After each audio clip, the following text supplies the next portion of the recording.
Hi, my name is Sherry, and this is Crosspotent, a place where magical people meet. This is your July 2017 horoscope for the Native American Zodiac. The sun starts out in the woodpecker, and the woodpecker likes to be comfy and cozy and have a nice home that's nice for guests to come over and visit and family to hang out in. By the 23rd, the sun energy is into the salmon. The salmon is very confident and doesn't mind charging off onto a crusade. So this is a time when passions run high and a lot of things get done creatively. On the full moon is on the 9th. This is going to be in the goose, and this is going to probably have something to do with business along those lines. The new moon, which is new beginnings, whereas the full moon is like the culmination point. The new moon is on the 23rd, is in the salmon, so this has to do with those creative projects and that creative energy. The 23rd is going to be a really good starting point. It also happens to be conjunct Mars, so that's really good energy around the 23rd. Mercury in the woodpecker, this is home and family, and this is where thoughts and communications are. By the 6th, it moves into the salmon, which has more to do with children and creativity. But by the 26th, it's already scooted along into the brown bear, which has a lot more to do with generosity and donations, donating your time, doing things that are very beneficial to others and to the group as a whole. Venus starts out in the beaver. The beaver is all about commitment, so this might be a time when things start becoming more like a couple, or people start becoming more bonded, you might say.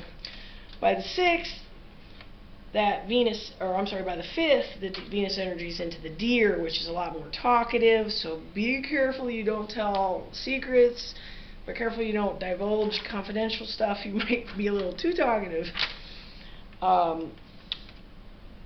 Mars is in the woodpecker in the beginning of the month, which is all about that family energy. But by the 21st, it catches up with the salmon, with all that other salmon energy. So towards the end of the month is more about creative projects. So that Mars conjunct the new moon is a really good time to start anything with involving the kids, or getting brainstorming going, or trying to think of a place to go for a vacation or something like that.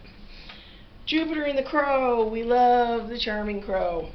This is the social scene moving along. But don't forget or neglect your old friends or your old connections. You have to have a little balancing act there between wanting to kind of meet a lot of new people, but you don't want the other ones to feel forgotten either.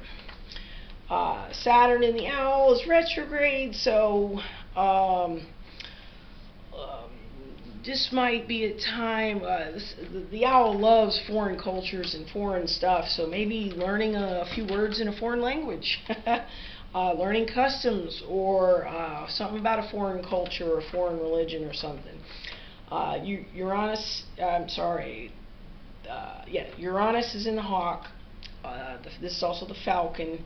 Now I think of the falcon sees the smallest little mouse hiding in the bushes. So don't overlook the small stuff. Sometimes the small stuff can be the gem that you're looking for. Neptune with the wolf. This is where the teachers are influential, mentors, support groups. The wolf is very deep and sentimental and compassionate, but often needs a lot of support. Pluto is in the goose. This has a lot to do with, of course, business and finance and all that, but the goose has a good sense of direction.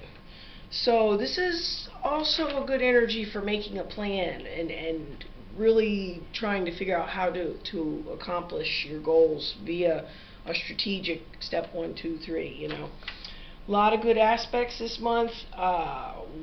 Couple bad ones though. Right off the bat on the 4th, Jupiter square Pluto. This happens a few times because they retrograde over top of each other. So this kind of energy is sort of winding itself down, but it's a tension right at the beginning of the month. But pretty smooth sailing. We got Venus trine Jupiter on the 18th. There's also a Mars square Uranus there, but I think the Venus and the Jupiter, they all kind of blend together pretty well on the 18th. So there might be tensions, but you might find a good way to get through the tension. 26th, Sun conjunct Mars. That's a good time for a romantic getaway. And then the next day, the 27th, Jupiter is sextile Saturn. So that's a very strong cyclical kind of energy where there's an opportunity, and you want to try to take advantage of that. And I thank you for tuning in, and I look forward to seeing you next month. And you can like, share, and subscribe if you would like, and subscribe for free and get a little email update, and I'll see you next month. Thanks.